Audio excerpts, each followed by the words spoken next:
The story of Jordan Belfort is a journey from the quiet suburban streets of Queens to the absolute apex of global infamy. Born in 1962 in Bayside, Queens, Belfort grew up in a working-class Jewish neighborhood where most residents accepted that dreams had a ceiling. To most, a steady job and a modest pension were the markers of success. Jordan, however, viewed that ceiling as a personal challenge. Even as a child, he was a master of the hustle. At 16, while other teenagers were merely looking for summer jobs to buy records or gas, he was already pocketing $20,000 selling Italian ices on the beach. He understood early that people didn't just buy ice, they bought relief from the heat, and he knew how to price that relief at a premium. His ambition was so fierce that it dictated his every move, leading him to enroll in the Baltimore College of Dental Surgery. However, his tenure there lasted exactly one day, when the dean stood before the freshmen and remarked, "The golden age of dentistry is over. If you're here to get rich, you're in the wrong profession." Belfort didn't wait for the first lecture. He didn't care about oral hygiene or medical prestige. He simply stood up, nodded, and walked out. He wasn't there to clean teeth. He was there for the payout. After university, Jordan launched a door-to-door meat and seafood business. It was a scrappy, chaotic operation where he sold USDA prime hormone-free beef and salmon fillets out of the back of his car. Despite having no trucks, no storage, and, as he later admitted,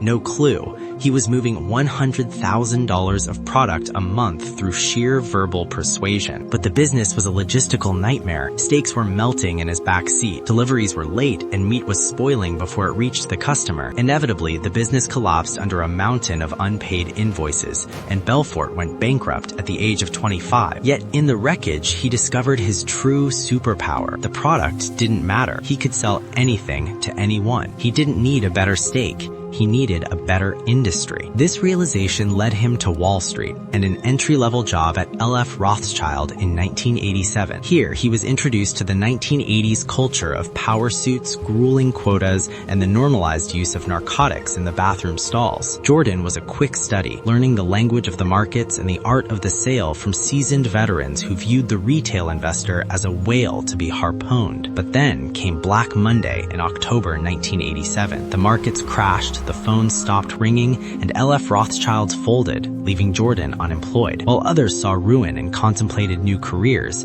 Jordan saw a loophole: penny stocks. These were pink sheet stocks that no serious broker would touch, unregulated, illiquid companies that were often little more than ideas on paper. Because they were so risky, they offered a staggering 50% commission. Jordan realized that the same high-octane pitch used on Wall Street for blue-chip stocks would yield 10 times the reward in the penny stock market. He picked up the phone and dialed a prospect in Nebraska, and in that moment, the wolf was born. He pitched a tiny, obscure company, claiming it sat on technology that would disrupt the entire home entertainment industry. He called it a ground floor opportunity, a pre-IPO gem completely under Wall Street's radar. When the prospect hesitated, Belfort didn't back down. He told the man he didn't have to understand the technology, only the upside. He asked the man if he wanted to be first or if he wanted to read about it in Forbes a year later, wishing he had listened. With that single call, he closed $4,000. No rules, no regulators, and no breaks. Just cold calls and pure adrenaline. By 1989, Belfort was ready to expand his vision. He partnered with Danny Porish, a fast-talking, drunk-snorting misfit from Long Island who brought a chaotic hunger to the partnership. Together, they founded Stratton Oakmont. The name was chosen specifically to sound prestigious, as if the firm had a 100-year legacy and offices filled with leather-bound books and mahogany. In reality, it was a strip mall boiler room with mismatched desks and zero regulatory oversight. Belfort didn't hire Ivy League analysts. He hired bartenders, college dropouts, and neighborhood hustlers from Long Island. He didn't want thinkers. He wanted closers, people who were hungry, desperate, and willing to follow orders without question. To train them, he developed straight-line persuasion, a psychological pressure cooker designed to turn rookies into high-pressure machines. He taught them to bulldoze hesitation, drown out doubt, and lead a prospect from hello to where do I send the check in a single unbroken line. The mantra was simple: don't hang up until the client buys or dies. The brilliance of Stratton Oakmont was its choice of victims. They didn't target the ultra-wealthy who had lawyers and accountants. They targeted forgotten investors, working-class retirees, and desperate parents who were ignored by major firms. Stratton sold them hope wrapped in urgency, backed by completely manufactured projections. The primary engine of their wealth was the pump and dump. They would buy massive blocks of cheap shares in tiny companies, turn the sales floor into a hype machine to spike the price by lying to thousands of investors, and then dump their own shares at the peak. This left the public holding worthless paper, while the Stratton partners walked away with millions.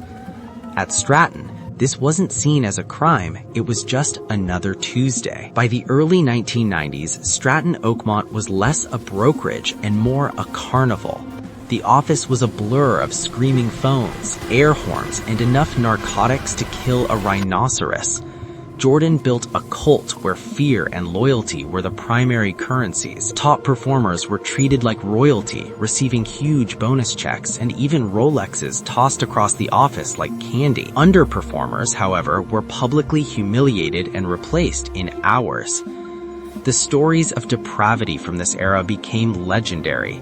Strippers in the conference room, champagne poured into fax machines, and lines of cocaine snorted off compliance manuals as a form of irony. Belfort became a cult leader in Armani. He bought a helicopter he couldn't fly, mansions he barely lived in, and a luxury yacht he named the Naomi after his second wife. He preached one sermon to his disciples: success is everything, and if you're not winning, you're nothing. He famously told his brokers, "I want you to deal with your problems by becoming rich." By 1994, the structure was starting to rot from the inside out. The firm's IPO model was increasingly reckless, selling stocks for companies that had no revenue, no product, and sometimes not even a working phone number. Management's only answer to any problem was to close the deal or get out. As the SEC flagged suspicious filings and investor complaints piled up into mountains, Belfort began the complex task of hiding the money. Millions were funneled offshore through a web of shell companies. He opened accounts in the UK under his aunt's name and others in Geneva under fake corporate entities. At one point, Jordan even used a housekeeper to smuggle cash across borders, with envelopes of money literally sewn into her undergarments. Inside the firm, the drugs were no longer a luxury, but a survival necessity. Quaaludes were used to slow down the heart, and cocaine was used to speed it back up for the next round of calls. Jordan himself was spiraling into a chemical abyss. He once crashed his Ferrari into a pillar while high on Quaaludes, with his 3-year-old in the passenger seat. In June 1996, his hubris nearly killed his entire family. Ignoring a captain's warning of an impending storm, a high and drunk Belfort insisted on sailing his yacht from Italy to Sardinia. The Naomi took on water and sank in the Mediterranean Sea. Jordan, his wife, and daughter had to be rescued by the Italian Navy in a dramatic operation, while over $2 million in jewelry and narcotics went down with the ship. To Jordan, even this was just another story to tell. While Belfort was unraveling, FBI agent Gregory Coleman was quietly and methodically piecing together the timeline of fraud. Coleman tracked patterns of $50,000 cash withdrawals laundered through casinos and art galleries. Most dangerously for Jordan, the loyalty he thought he had bought was an illusion. His own employees were beginning to flip. One broker was caught on a separate fraud charge and traded Jordan for leniency. Another was angry about an unpaid bonus. They began wearing wires and recording calls for the FBI. In October 1996, the end arrived. Federal agents raided Stratton Oakmont at sunrise, ripping phones from desks and emptying filing cabinets. Even while under investigation and explicitly ordered not to move funds, Belfort's greed was his ultimate undoing. In 1997, he wired $2 million to Switzerland in a desperate attempt to secure his future. The transaction was traced and recorded, becoming the thread that unraveled everything. By late 1998, the empire had completely collapsed. Jordan Belfort was facing up to 30 years in federal prison for wire fraud, securities fraud, and money laundering. Faced with a lifetime behind bars, he did what he did best. He sold information. He flipped on the people who once worshipped him, wearing a wire to indict over 30 of his own employees, partners, and closest friends. For his betrayal and cooperation, Jordan received a remarkably light sentence: 22 months in a minimum security facility. It was a prison with no fences and no cells, where he spent his mornings playing tennis and his afternoons lifting weights. It was there he met comedian Tommy Chong, who, amused by Jordan's tales of yachts and envelopes of cash, told him to write it down. In 2007, he published The Wolf of Wall Street. It wasn't a confession or an apology. It was a victory lap filled with yachts, orgies, and punchlines.